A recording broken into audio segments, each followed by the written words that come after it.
good day everyone. We are the Cluster 2 and we are here to present the equity evaluation of McDonald's Corporation, NYSE-MCT.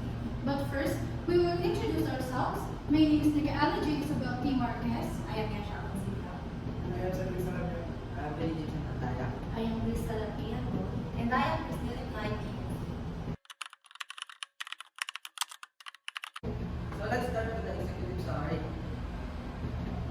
As our analysis state, MCT Trading is trading at $326.65 per share, which technically implies a slight downside to our target. However, our overweight trading reflects our conviction in company's long-term structural strength, resilient earnings quality, and dominant global market position.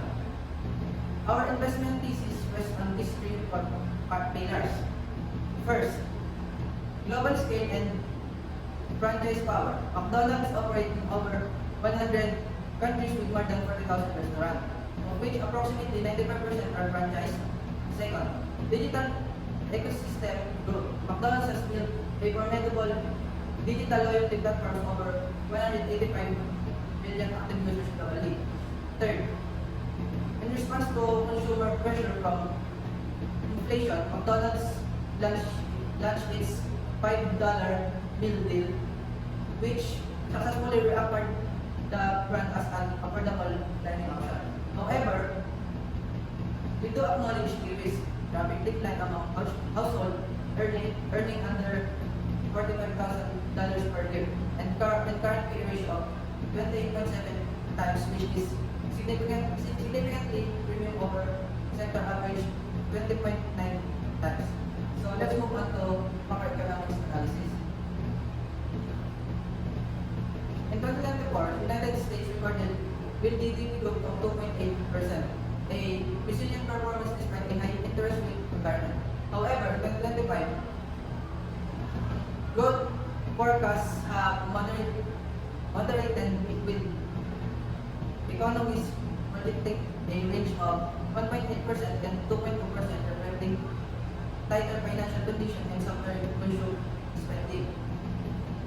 On the inflation front, the consumer price index is expected to stabilize at approximately 2.8% in 2025, still above the target, but the trending in more favorable direction. Consumers earning just under $45,000 per year, a critical segment for McDonald's, are increasingly shifting food spending towards grocery stores as they perceive fast food as no longer being affordable due to menu price increases. The strong US dollar creates a currency translation risk since a significant portion of McDonald's revenue are earned in foreign currency. When these revenues are converted back to dollars, the reported figures are reviewed. So let's move on to industry analysis and also. Moving to the industry level, the global fast food and quick service restaurant market or QSR market is currently valued at $332.72 billion in 2025, growing at 5.28% compound annual growth rate for CAGR. Despite this growth headline, the industry's structural position is clearly in the maturity stage of the industry life cycle. Here's what that means for investors. First, market penetration is high in almost every major geography as an established fast food presence. The next one is that revenue growth is modest. Companies compete primarily through market share capture, product differentiation, and digital engagement rather than expanding into entirely new markets. So the last one is that margins are under pressure due to rising labor costs, commodity inflation, and intense promotional spending. In a mature industry, the companies that win are those with the strongest brand equity, widest distribution, and most loyal customer base. On all three dimensions, McDonald's is the leader. So let's move on to the Porter's forces, or the Porter's forces.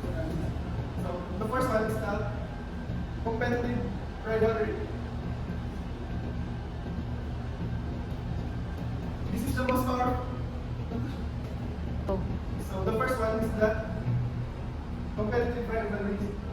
This is the most powerful force in the QSR industry. McDonald's faces fierce competition from Burger King, Wendy's, Chick-fil-A, Taco Bell, and a growing number of regional chains. All players are competing for the same limited consumer stock option. Pricing wars, menu innovation, and digital promotions are constant. This is an extremely contested battle. So the first one is bargaining power of buyers. Bargaining power of buyers. Today's consumers are highly price sensitive, digitally informed, and have. So the next one is the bargaining power of buyers. Today's consumers are highly price sensitive, digitally informed, and have abundant alternatives. Switching costs are essentially zero. A customer can choose McDonald's, Burger King, or Coke at home with a single decision.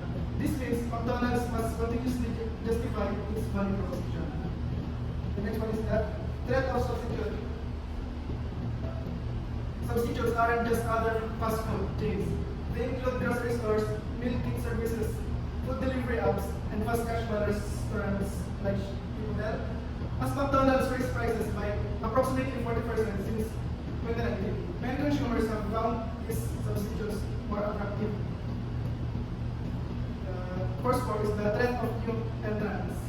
Entering the fast food market at scale requires enormous capital investment, real estate, supply chain, brand building, technology infrastructure.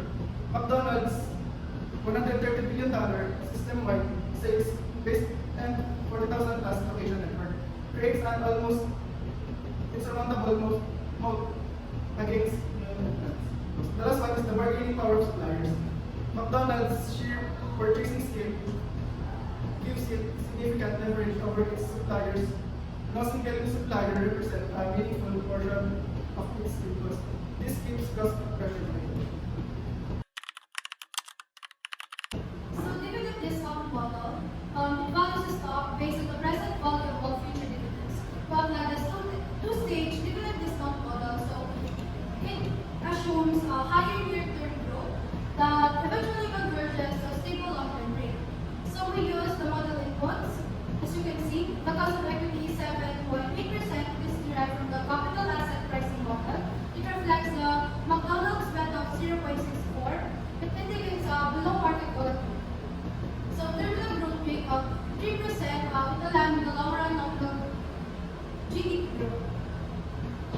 So for the calculation, as you can see, we use the Gordon growth component in the sum of $146.04. However, a single stage model is insufficient. As I said earlier, we will use a two-stage approach accounting for unusual. So the next calculation that we use is the terminal value. As you can see, the sum of $125.75. So under these assumptions, our DDM intrinsic value is $156.63. So now, you will immediately notice this is significantly below the current trading price of $365.65. So this is an important announcement that the DDM systematically undervalues the McDonald's because it only captures the dividends and ignores the value created through the share buybacks. Of dollars and will lead to the shareholders via repurchases. None of this which appears in a dividend-based model. Therefore, while the dividend discount model provides a useful floor, it is not our primary. Here is the discounted cash flow model. Our DCF model addresses this limitation by valuing the company based on its projected free cash flows. It captures the full picture of the economic value creation. The weighted average cost of capital is 7.2%. It reflects the McDonald's strong investment grade, credit profile, and low beta. For the terminal growth of 3%, it is consistent with our DDM assumption, and the revenue for 2025 is $27 million, and for the EPS is $12.05. So our DCF model, it produces an enterprise value of $224 million. So after subtracting its net debt to the $37 million, so we arrive at an implied equity value per share of $258. So this $258 figure it represents our most analytically standalone valuation and the difference between the 258 DCF value and our 300. So this $258 figure it represents our most analytically standalone valuation. The difference between the $258 DCF or the discounted cash flow value of our $305 price target reflects a premium assigned for brand rationality, the digital ecosystem growth, and the relative peer valuation. So, on this slide, we present our sensitivity analysis, which evaluates how changes in two key assumptions, the terminal growth rate and the weighted average cost of capital, WACC, impact our valuation. So, since the DCF model is highly sensitive to these inputs, this analysis helps us understand the range of possible valuations rather than relying on a single point estimate. Our base case assumes a WACC of 7.2% and a terminal growth rate of 3%, which gives us a validation of approximately $296 per share.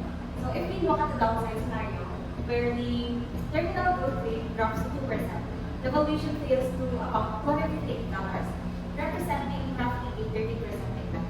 So this reflects the risk if long-term growth slows to more conservative levels. On the upside, if growth increases to 4%, the valuation rises to around $347 per share, or about the same 17% increase. So this scenario assumes stronger long-term expansion, potentially driven by successful digital initiatives and continued global growth.